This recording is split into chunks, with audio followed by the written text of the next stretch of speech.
Good morning 12th class. हम poem देख रहे थे a thing of beauty, John कीट ने लिखा है।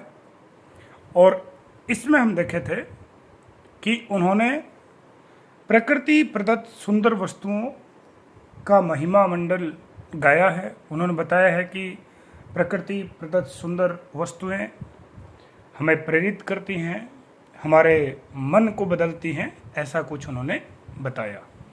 अब इसका एक स्टेंजा हम यहाँ तक देख लिए थे कि thing of beauty is a joy for ever, कि एक सुंदर वस्तु हमेशा खुशी देती है। इट्स लवलीनेस, और उसकी सुंदरता जो है इंक्रीजेज, हमेशा बढ़ती रहती है। It will never pass into nothingness, उसकी सौंदर्यता कभी भी जीरो नहीं होती, खत्म नहीं होती। But will keep a bower quiet for us, वो हमारे लिए एक शेड का निर्माण करती है। और उस शेड में हमें क्या मिलता है? बावर के लिए बताया था ए प्लेस ऑफ स्वीटनेस या शेड ऑफ ट्री, कि जहाँ आपको अच्छी नींद मिलती है, स्वप्न अच्छे आते हैं, स्वास्थ्य मिलता है और क्वाइट ब्रीदिंग रहती है, यानी आपकी बॉडी रिलैक्स्ड रहती है। ये हमने किया था यहाँ तक। उसके आगे देखिए, अब थोड़ा सा ध्यान से देखना होगा। ये जो लाइन है अभी, ये आज एक समस्या रहेगी, उस समस्या का सॉल्यूशन है। तो इस पोएम में सॉल्यूशन पहले दिया गया है, प्रॉब्लम बाद में दी गई है। ध्यान से देखिएगा, प्रॉब्लम यहाँ से शुरू होगी, सॉल्यूशन यहाँ दिया गया है। अब देखिए, पहले देखते हैं सॉल्यूशन क्या है। देयरफॉर, इसलिए, ऑन एवरी मोरो, मोरो का अर्थ है मॉर्निंग, प्रत्येक सुबह, आर वी रीडिंग, इस रीडिंग का अर्थ होता है बुनना। क्या बुनना? ए फ्लावरी बैंड, एक फूलों की माला। और यहाँ ये जो फ्लावरी बैंड है, ये फूलों की माला साधारण अर्थ है, भावार्थ ये है कि गुड मेमोरीज, कि आपकी पास्ट की जो गुड मेमोरीज हैं, अच्छी जो यादें हैं, उनका हम याद करते हैं उनको। किस चीज़ के लिए? To bind us to the earth, ताकि हम पृथ्वी से बंधे रहें, पृथ्वी से जुड़े रहें। अब पृथ्वी से बंधे रहें, पृथ्वी से जुड़े रहें का मतलब ये है कि हम जो गुड मेमोरीज हैं उनको याद करते हैं।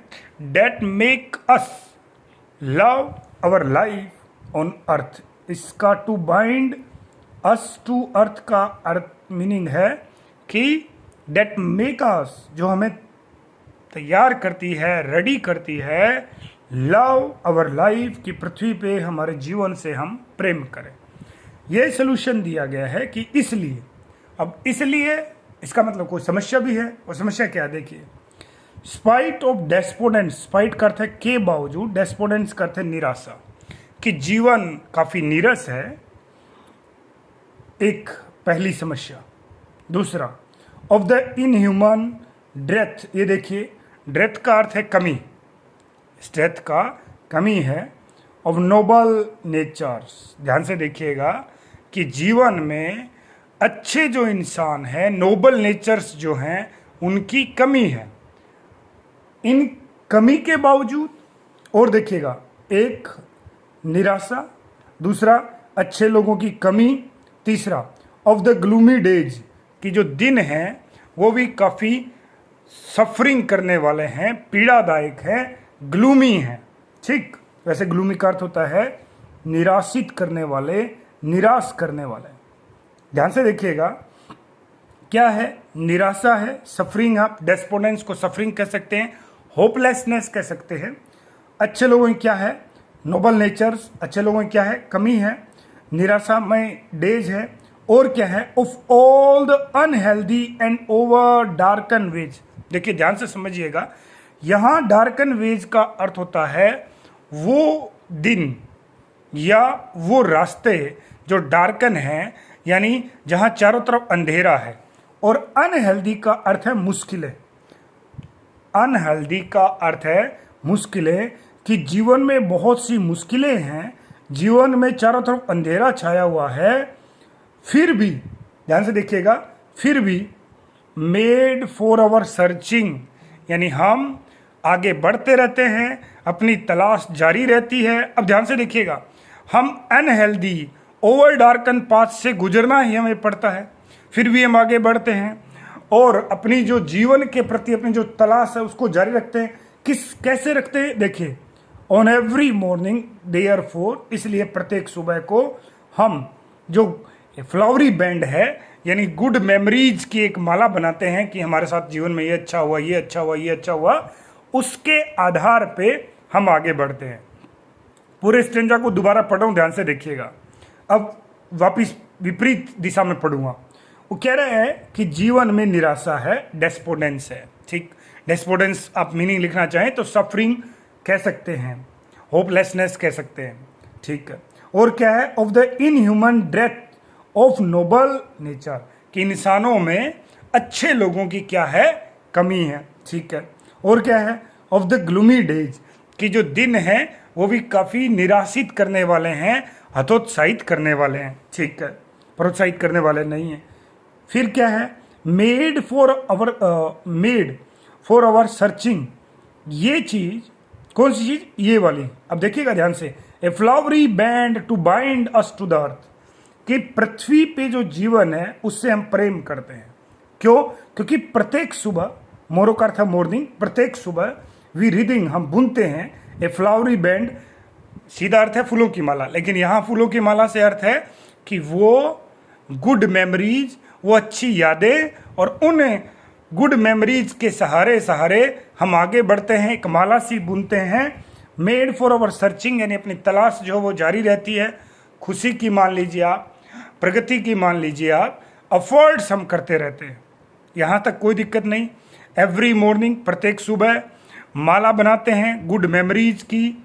हमारे जीवन में काफ़ी क्या है, प्रॉब्लम्स हैं, ये लिखा है साफ। अनहेल्दी यानी कुछ मुश्किलें हैं।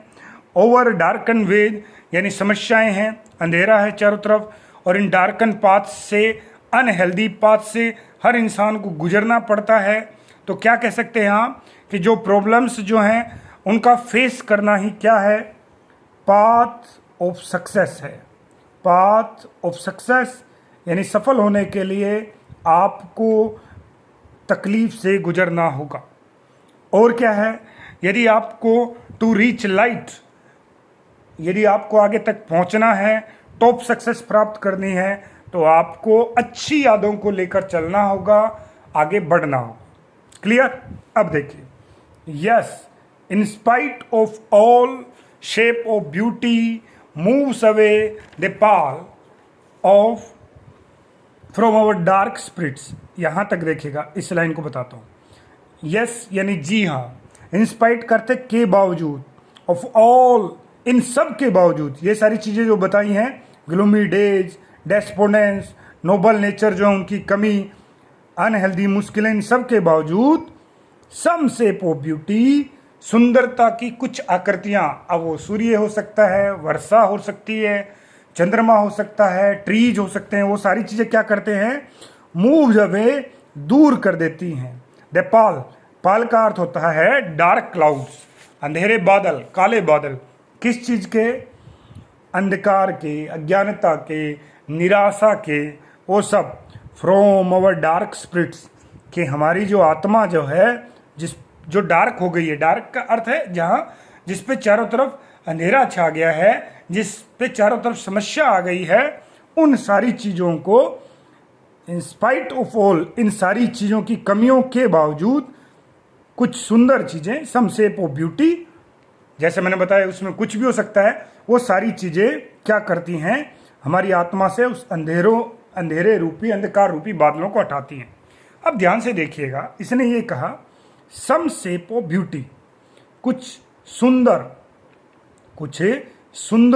शेप्स, आकृतियां। अब वो सुंदर आकृतियां क्या क्या हो सकती हैं, ध्यान से देखिएगा। सच, जैसे कि द सन, सूरज जो है वो भी हमें कुछ ना कुछ सिखाता है, प्रेरणा देता है कि आपको अपने पथ से नहीं भटकना है, आपको अपना तेज जो है वो नहीं छोड़ना है।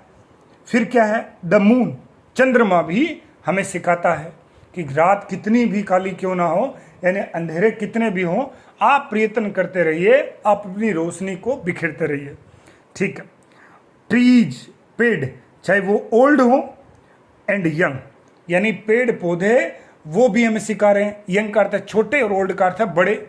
पेड़ पौधे चाहे वो छोटे हों चाहे बड़े हों, ये देखिएगा सूरज, चंद्रमा, पेड़ पौधे, ये सारे क्या हैं? प्रकृति प्रदत्त सुंदर चीजें हैं। और क्या है? स्प्राउटिंग ए सेडी बून। अब ध्यान से देखिएगा, स्प्राउटिंग का अर्थ है देना, सेडी बून का अर्थ होता है छायादार ब्लेसिंग, बून का अर्थ होता है ब्लेसिंग। ध्यान से देखिएगा, छायादार ब्लेसिंग। अब देखिए ध्यान से, जिस प्रकार समझिएगा, समझना पड़ेगा थोड़ा सा आपको। जिस प्रकार एक वृक्ष है, ठीक है, और वो वृक्ष अपने नीचे कोई भी है उसको क्या देता है? शेड देता है, छांव देता है, ठीक। उसी प्रकार ये सारी सुंदर चीजें व्यक्ति के लिए एक तरीके से शेड तैयार करती हैं, और वो शेड क्या है? ब्लेसिंग, किसी वरदान से कम नहीं है। यहां तक क्लियर? कोई दिक्कत नहीं। अब देखिएगा उसके आगे लिखा है फॉर सिंपल शिप। समझिएगा ध्यान से, ये वृक्ष, एक वृक्ष, ठीक ठीक। अब ये क्या कह रहा है कि ये जो इसने कहा कि जो स्प्राउटिंग सेडी बून, छायादार जो वरदान है, वो न केवल ह्यूमन बींग्स के लिए है, बल्कि एक साधारण सी जो शिप है, एक साधारण सी जो शिप है जो पावरलेस होती है, पावरलेस होती है, एक छोटा सा जीव जिसके पास ताकत नहीं होती, उसके लिए भी ये सारी चीजें क्या होती हैं? उसको ऊर्जा देने वाली हैं। एक मीनिंग तो ये है इस सिंपल शिप का। दूसरा, सिंपल शिप का अर्थ ऑर्डिनरी पीपल भी हो सकता है।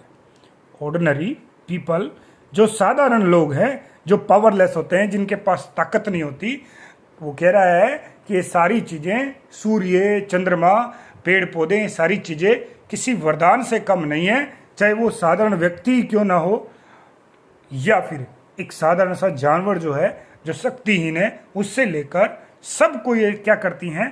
सेडी बून की तरह ब्लेसिंग्स करती हैं, उसको क्या कर देती हैं? ये वरदान के समान है। क्लियर? कोई दिक्कत नहीं। अब देखिए, अभी किसको बताया? सन को बताया, फिर किसको? मून को, फिर किसको? ट्रीज को। अभी क्या बता रहा देखिए, एंड सच आर, कुछ और भी हैं, जैसे डफलडीज। ये देखिए येलो कलर के फूल होते हैं, बहुत सुंदर होते हैं, मनमोहक होते हैं। वो क्या कह रहा है देखिए, वो फूल with the green word, green word का अर्थ होता है यहाँ फॉरेस्ट, कि हरे भरे वन में पाए जाने वाले डफलडीज के फूल, दे लिव इन, जहां वो मिलते हैं, वो भी क्या है? ए थिंग ऑफ ब्यूटी हैं, सुंदर वस्तुओं में उनको काउंट किया जाएगा, प्रकृति प्रदत्त सुंदर वस्तुओं में काउंट किया जाएगा, और वो भी हमें कुछ ना कुछ सिखाती हैं, प्रेरणा देती हैं। और क्या है? एंड क्लियर, क्लियर का अर्थ है स्वच्छ, रिल्ज का अर्थ है छोटे छोटे झरने, नदियां, धाराएं, कि वो छोटी छोटी धाराएं जो समुद्र के अंदर बहती है, सॉरी वन के अंदर बहती हैं, वो भी क्या है? ए थिंग ऑफ ब्यूटी हैं। वो क्या करती हैं? डेट फॉर देमसेल्फ, ये खुद के लिए, यानी प्रकृति खुद के लिए, ये जो नदियां हैं वो खुद के लिए क्या करती हैं? एक कूलिंग कवट। देखिए, कूलिंग का अर्थ होता है ठंडा, बिल्कुल ठंडा, ठीक। और कवट जो है उसको हिंदी की भाषा में कहते हैं झुरमुट। क्या कहते हैं? झुरमुट। समझ लीजिएगा, मैं बताता हूं आपको क्या है। जैसे ये एक छोटी सी रिल्ज है, छोटी सी नदी है, इसके सहारे सहारे यहाँ घास, छोटी छोटी झाड़ियाँ, और वो उसने क्या कर रखा है? एक इस तरीके से कवर कर रखा है, वहाँ धूप नहीं लगती। किसको? ये छोटी जो रिल्ज है, किसको? प्रकृति को। तो उन्होंने उस छोटी छोटी झाड़ियों ने, सघन झाड़ियों ने क्या बना लिया? एक कवट बना लिया, एक झुरमुट सा बना लिया, एक शेड सा बना लिया। और वो क्या करता है? मेक अगेंस्ट, ये अगेंस्ट है द हॉट सीजन, और उस ग्रीष्म ऋतु से, तेज गर्मी से उनको क्या कर लेता है? बचा लेता है। वो क्या कह रहा है कि बड़े बड़े जो फॉरेस्ट जो हैं, उन वनों के बीच में छोटी छोटी जो नदियां, जो रिल्ज हैं, वो बहती हैं, वो झुरमुट तैयार करती हैं और तेज गर्मी से उनको बचा लेती है। आगे लिखा है यानी वो भी प्रकृति प्रदत्त सुंदर वस्तु हैं। आगे देखिए, द मिड फॉरेस्ट ब्रेक, और मिड फॉरेस्ट यानी फॉरेस्ट है उसके ठीक बीच में, फॉरेस्ट के बीच में। इस ब्रेक का अर्थ है ठीक, ठीक, THIC के ठीक, मास ऑफ फर्न। बताता हूँ क्या है। फर्न का अर्थ होता है छोटे छोटे पेड़, और वो क्या है, थिक मास है, बहुत सघन होते हैं। यानी बड़े से वृक्ष के ठीक बीच में छोटे छोटे पेड़ क्या होते हैं, वो भी प्रकृति प्रदत्त सुंदर वस्तु हैं। कि बड़े बड़े फॉरेस्ट के बीच में छोटे मोटे जो पेड़ पौधे होते हैं, ये पेड़ पौधे किसके हैं, ब्रेक, इस ब्रेक का अर्थ फर्न इधर लिखा है, ध्यान से देखिएगा, ए थिक मास ऑफ फर्न, कि ये छोटे छोटे जो पेड़ जो पौधे हैं, बड़े जो फॉरेस्ट हैं, उनके बीच में ये भी क्या है, ए थिंग ऑफ ब्यूटी है। ठीक है, उसके आगे देखिए, रिच, रिच का अर्थ है इंटेंस, गहन, विद ए स्प्रिकलिंग, स्प्रिकलिंग का अर्थ है छिड़काव, मानो बिखेर रखा है, और फेयर मस्क राउज ब्लूम्स, ये देखिए, फेयर का अर्थ है अच्छा, फेयर का अर्थ है अच्छा, और मस्क रोज जो है बहुत सुंदर, ब्लूम का अर्थ है फूल, मस्क रोज ब्लूम का अर्थ होता है बहुत सुंदर फूल होते हैं, और जो अपने चारों तरफ क्या बिखेर देते हैं, खुशबू को बिखेर देते हैं, स्प्रिकलिंग कर देते हैं, खुशबू का क्या कर देते हैं, छिड़काव कर देते हैं। तो ये कह रहा है कि उनकी जो खुशबू जो है, सुगंध जो है, उससे आप क्या हो जाएंगे, देखिएगा, उससे आप क्या हो जाएंगे, रिफ्रेश हो जाएंगे। तो वो भी एक प्रकृति प्रदत्त सुंदर वस्तु है। ठीक है, उसके आगे देखते हैं, and such too is the grandeur of the dooms. ये ध्यान से देखिएगा, ये लाइन कई बार पूछ जाती है, such too is the grandeur of the dooms, ध्यान से समझिएगा। इस डूम्स का अर्थ होता है, इस डूम का मैं यहां लिख रहा हूं, death of great people, great people. ठीक, अब ध्यान से देखिएगा, वो कह रहा है कि न केवल ये सजीव चीजें, बल्कि महान लोग जो हैं, उनकी जो डेथ हुई है, उनका क्या है, ग्रेंजर है। ग्रेंजर यानी वो भी हमारे लिए किसी महिमा मंडल से कम नहीं है, उनकी भी एक आभा है। कवि बोल रहे हैं कि नेचर में दो टाइप्स के एस्पेक्ट होते हैं, ये ध्यान रखिएगा, मैं बता देता हूँ। एक तो होती है ग्रोथ, ग्रोथ में क्या होता है, पेड़ पौधे फूल सब अंकुरित होते हैं।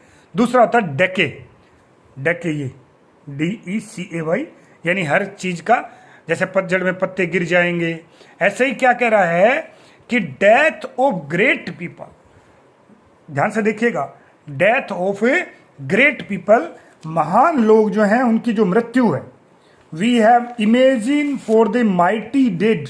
ध्यान से देखिएगा, वो कह रहा है कि जो महान लोग हैं, ठीक, जिनकी मृत्यु हो गई है, ठीक, हम क्या करते हैं, हम इमेजिन करते हैं उन माइटी डेड का। अब ये माइटी डेड का अर्थ समझिएगा, डेड मृत, और माइटी का अर्थ शक्तिशाली। देखिए, जो महान लोग हैं जिनकी मृत्यु हो गई, वो भी हमें कुछ सिखाते हैं। क्या? जैसे राणा प्रताप को आप देखेंगे तो आपको क्या बता रहा है, सैक्रिफाइस, बलिदान, त्याग। रानी लक्ष्मीबाई को आप देखेंगे क्या मिल रहा है, ब्रेवरी। ऐसे और भी बहुत से किस्से हैं, बहुत से पात्र हैं जो महान रहे हैं। तो ये कह रहा है कि वो जो डूम्स जो रहे, महान लोग जो हैं जिनकी मृत्यु हो गई, वो भी ग्रेंजर हैं। ठीक है, we have imagine for the mighty dead, जिनके बारे में हम इमेजिन करते हैं, कल्पना करते हैं कि वो कितने बहादुर रहे होंगे, कितना बलिदान उन्होंने किया होगा, वो भी उन प्रकृति प्रदत्त सुंदर वस्तुओं में से एक आते हैं जो हमें प्रेरित करते हैं। अब आगे देखिए last, and all lovely tales, और वो सभी सुंदर कहानियां, डेट वी हैव हियर्ड, जो या तो हमने सुनी है और रीड या हमने पढ़ी हैं, वो सारी सुंदर कहानियां भी प्रकृति प्रदत्त सुंदर वस्तुओं में ही काउंट होंगी। और वो क्या है, ये सारी चीजें अभी जो बताई, ये सारी चीजें एन एंडलेस फाउंटेन, एंडलेस करता है जिसका कभी अंत ना हो, फाउंटेन करता है झरना, इमोर्टल करता है अमृत, ड्रिंक करता है पेय पदार्थ, कि वो उस अमृत के समान है जो कहाँ से बह रहा है, पावरिंग, हमारे ऊपर गिर रहा है, ऑन टू अस, हमारे ऊपर, फ्रॉम से द हेवंस ब्रिंक, हेवन करता है स्वर्ग और ब्रिंक करता है छोर, कि स्वर्ग से हमारी तरफ ये सारी चीज़ें बह रही हैं। इसका मतलब ये है कि ये सारी चीज़ें हमें स्वर्ग से मिल रही हैं और हमें क्या प्रोवाइड करा रही हैं, हैप्पीनेस प्रोवाइड करा रही है। तो ये आपकी पूरी पोएम हुई। पोएम थोड़ी छोटी है लेकिन महत्वपूर्ण है। यहाँ से प्रश्न 2017 से पहले जब यही सिलेबस हुआ करता था, 2012 से 2017 के बीच यही पाठ्यक्रम रहा था, तब यहाँ से प्रश्न इस पोएम से, ए थिंग ऑफ ब्यूटी से हमेशा रहा है। तो इसको जैसे मैंने पढ़ा है लाइन टू लाइन आप पढ़ पा रहे हैं, आप समझ पा रहे हैं, then it will be okay, कोई दिक्कत नहीं है। यदि कुछ डाउट है तो दोबारा पढ़िए, वीडियो को दोबारा देखिए, फिर आपका डाउट क्लियर हो जाएगा। और फिर भी कोई किंतु परंतु है तो आप मैसेज या कॉल कर सकते हैं। आई होप आपको ये समझ आया होगा। आज के लिए इतना ही, धन्यवाद।